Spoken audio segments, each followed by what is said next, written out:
当远古森林中的小精灵小亮亮第一次探险时，他发现了一个神奇的秘密。他来到了一个瀑布旁的小溪，水波粼粼，鸟欢快地歌唱着。小亮亮注意到岸边有一只小蜗牛孤单地在爬行，看起来有点困惑。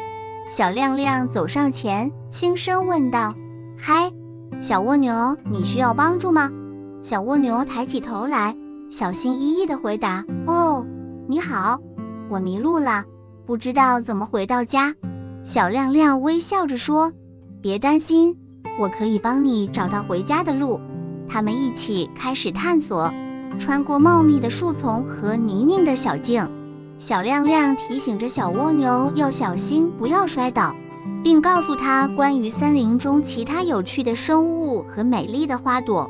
当他们爬上一座小山丘时，小亮亮指住远处的一片亮光说：看，那就是你的家。小蜗牛高兴得不得了，他感谢着小亮亮的帮助。他们一起下山，小亮亮陪着小蜗牛走到家门口。小蜗牛向小亮亮道别，邀请他下次再来玩。小亮亮返回森林，心里充满了愉快的感觉。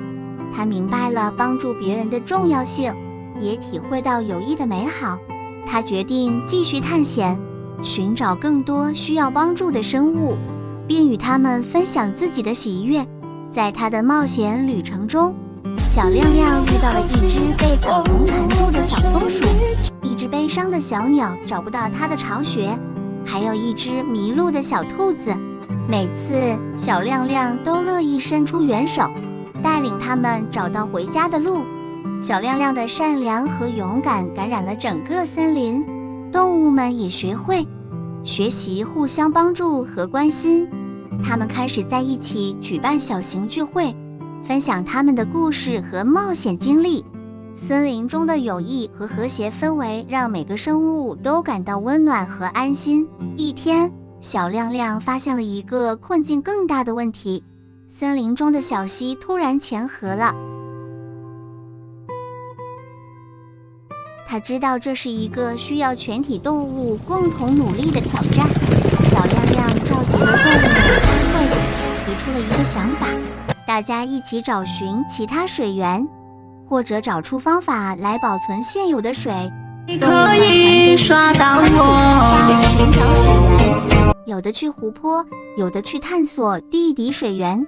经过大家的努力，他们找到了一个新的地下泉水，可以为森林中的生物提供水源。同时，他们也学会了节约用水，保持森林的生态平衡。